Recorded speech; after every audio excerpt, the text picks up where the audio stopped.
This is Omar Nashashibi in Washington, D.C. with the latest on trade, tariffs, and sanctions, making this a three-part update on Russia, China, and Mexico.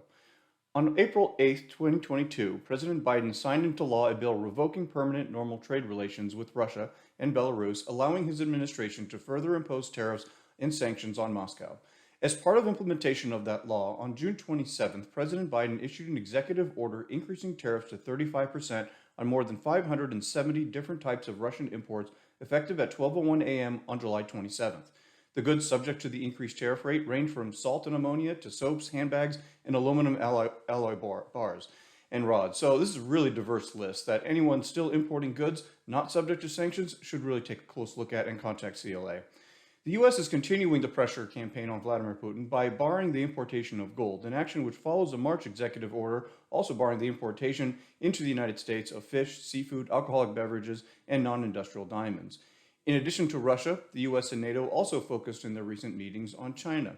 Several months ago, the Biden administration announced the formation of the Indo-Pacific Economic Framework for Prosperity, or IPEF, which is now up to 14 member countries after Fiji recently joined.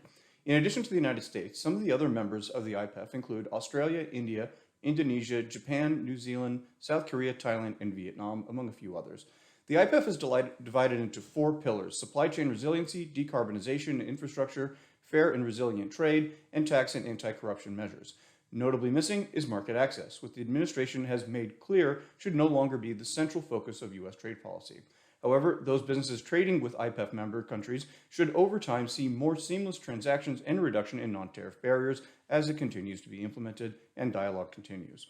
The Biden administration launched the IPEF as a way to allow Washington to re-engage in the Asia-Pacific region to counter China after former President Trump withdrew the United States from the Trans-Pacific Partnership Agreement that covered roughly 40% of the world's GDP when it included the United States.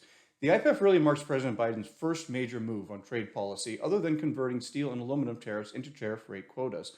Not structured as a trade agreement, the IPEF does not need congressional approval, and sources continue to tell us that the Biden administration does not have plans in its first term in office to move forward with a full free trade agreement. That has been made pretty clear to us by multiple sources.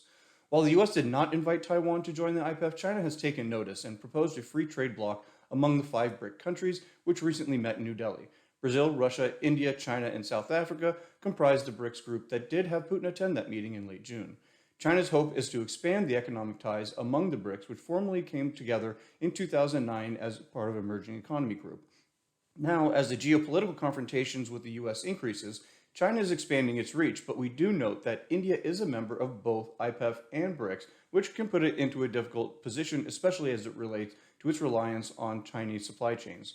Trade among the BRICS only account for about 6% of the 5 countries' combined trade, so there is room for economic cooperation there to grow, especially considering together they make up roughly 20% of global trade.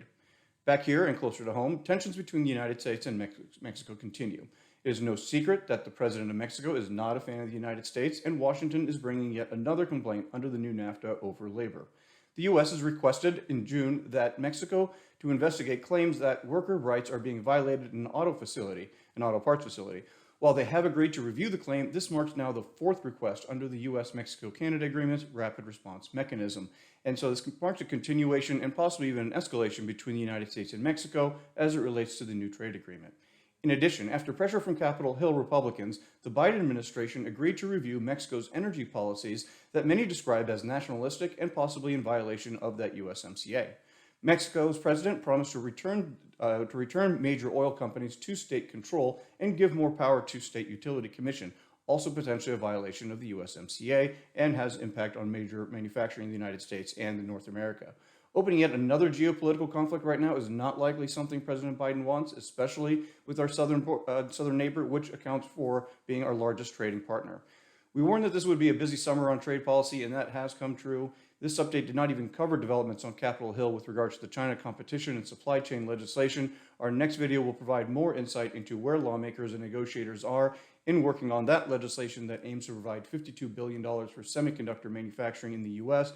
We do know that Senate Majority Leader Chuck Schumer and Speaker Pelosi are hoping to get that bill to the president's desk by the August recess, but that is more to be determined after we get through July 4th. That's the latest update from here in Washington, D.C. We covered quite a bit. At any time, please reach out to CLA for any questions you might have.